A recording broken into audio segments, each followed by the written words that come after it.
In Movies and Money, Glass staged a three-peat, and Kevin Hart still had upside at the box office last weekend. Let's find out what's ahead. Joining us now, movie man Erik Childress. Hi, Angie. Looks like we finally have some new movies ready to light up the box office numbers this weekend, Erik. Well, we sure do, Angie. After a few weeks now of studios trying to avoid M. Night Shyamalan's Glass and the Super Bowl weekend, the industry is about to have some busy weeks ahead, starting with a crop of 4 wide releases this weekend, most of which will be overshadowed by the Lego Movie 2, the second part.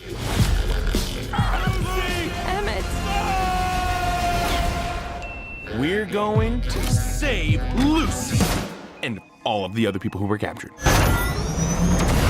Now, 2014's The Lego Movie was one of the great animated surprises of this decade. Critics loved it, even if the Academy unjustly ignored it at the Oscars, and audiences spent over $257 million domestically on it.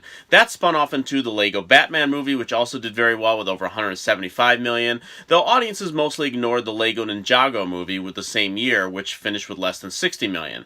But this is going back to what ensnared people in the first place. Now, tracking is lower than the $69 million opening of the original, but this should at least be somewhere in the vicinity of the Lego Batman's $53 million start, though even the lowest projections suggest that the Lego Movie 2 is going to outgross the other 3 new releases this weekend. And what would you say are the prospects of those other new films, especially Taraji P. Henson with her new film, What Men Want? Okay, stop saying things you shouldn't be saying to your boss. Holy crap, can you hear my inner thoughts? I can hear your inner thoughts. Well, that appears to be headed for at least a very decent second-place finish. Now, this flip-flop of the Mel Gibson-Nancy Meyers hit What Women Want is in no way expected to generate the $182 million that hit accumulated back in 2000.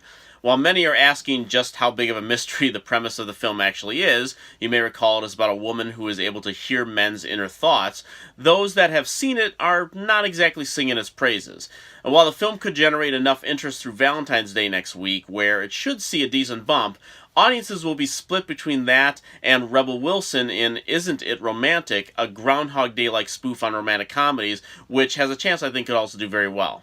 Animation, comedy, and then there's also horror and action.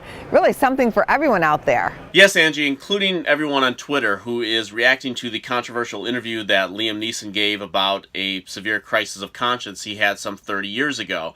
Now, it seems people are divided on whether to have a real conversation about a real-world problem or to just flat-out cancel Neeson's career altogether.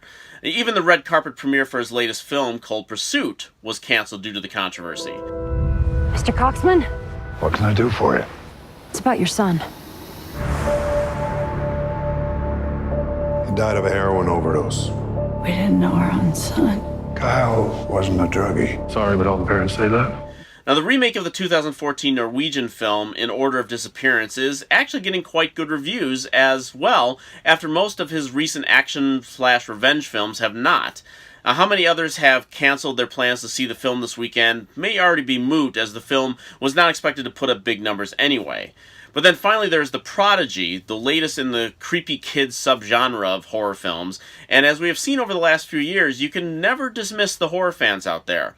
Although recent horror entries in February like Winchester, Rings, and The Lazarus Effect have failed to reach $30 million, but with just a $6 million budget, The Prodigy finishing in the $20 million region overall would not be too bad for the rebooted Orion Pictures, which has just announced teaming up with MGM and Annapurna Pictures on an expanded venture to release titles under the United Artists Releasing brand, an announcement that was made 100 years to the day of the launch of the original United Artists. Well, thank you so much, Erik. We'll look forward to seeing you next week. Thank you, Angie.